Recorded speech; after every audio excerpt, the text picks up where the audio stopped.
সিন্ডিকেটৰ মূল কৰিডৰলৈ পৰিণত মানকাছৰ গৰু মহ সুপাৰী ড্ৰাগছৰ পিছত মানকাছৰত এবাৰ শিলৰ সিন্ডিকেট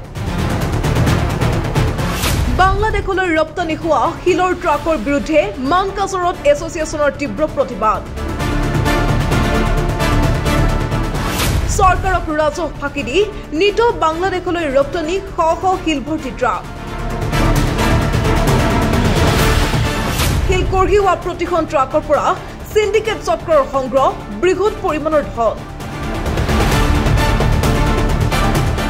মানকাছৰৰ শিলৰ সিন্ডিকেট পাৰ্ট 1 ৰাজ্যত অব্যাহত আছে সিন্ডিকেট চক্ৰৰ দপদপনি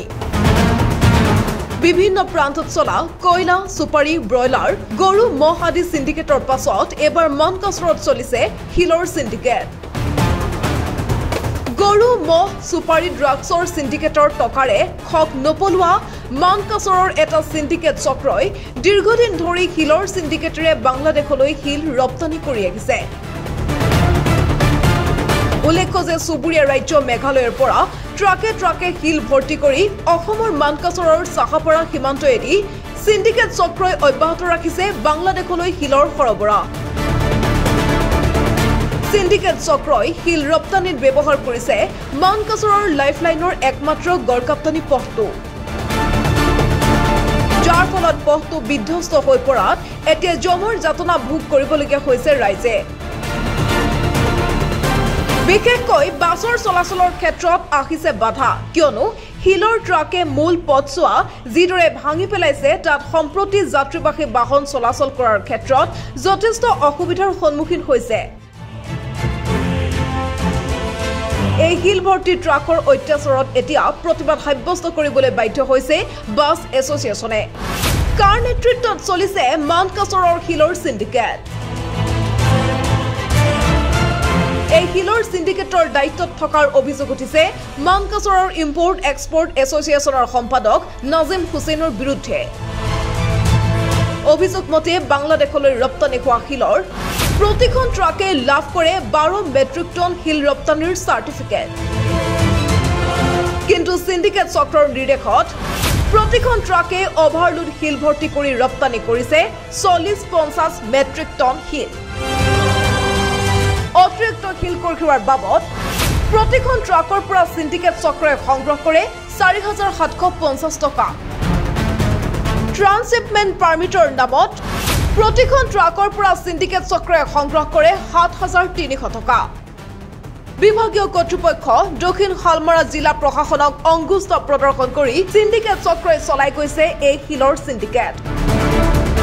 প্ৰশ্ন উঠিছে কাৰ নেতৃত্বত নাজিম হুছেইন হতৰ দৰে একাংশ দালালে চলাইছে শিলৰ সিন্ডিকেট কাক মেনেজ কৰি প্ৰতিদিনে বাংলাদেশলৈ মানকাছৰৰ মাজেৰে সৰবৰাহ হৈছে অভাৰলোড শিলভৰ্তি ট্ৰাক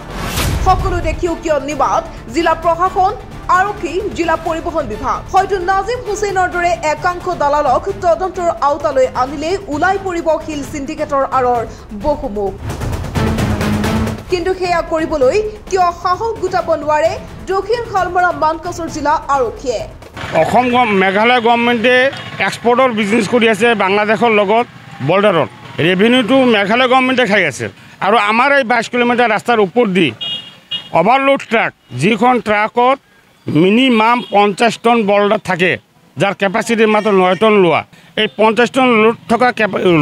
লোড ট্ৰাকবিলাক ৰাতিপুৱা তেওঁলোকৰ পৰা গন্তব্যস্থানলৈ